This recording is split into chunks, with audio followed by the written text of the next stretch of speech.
guys! Magluto tayo ng langis guys. So naisip ko magtinula ako ng isdang maliliit guys. Ako lang man kakain. Kaya lilagay natin yung isda dyan. Yan guys. Yan. So pisikon niya. Yan guys.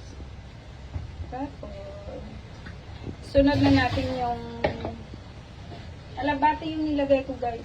Namiss ko talagang pagkain yun guys, probinsya. Yan. Nilagay natin guys. So hanggang dinner ko na yun guys. Kasi yung mga amo ko din naman nakain yan. Matinik. Ayaw nila yan. Pero pag paksiw yan, nakain sila. Pag yan. Ganun lang ako magpakso guys, napakabilis. Kasi nagugutom na ako. Kararating ko lang kasi galing market. So, presko yung isda natin. So, kakain tayo. Ayan yung isda. Yan. And guys.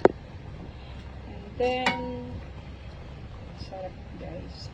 Saglit lang yung naluto guys. Kasi ano yan. Diba ang ganda niya. Pag nagsabaw kayo guys, kunti lang yung water.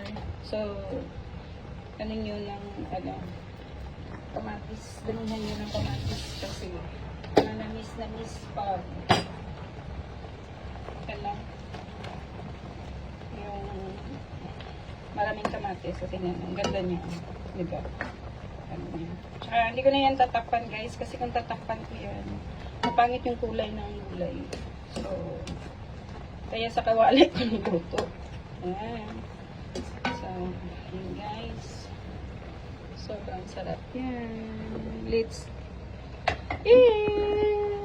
Tapos guys, bumili ako ng mangga kanina. Ayan. Yan. Panghimagas ko yan mamaya. Yan. Tapos, yan.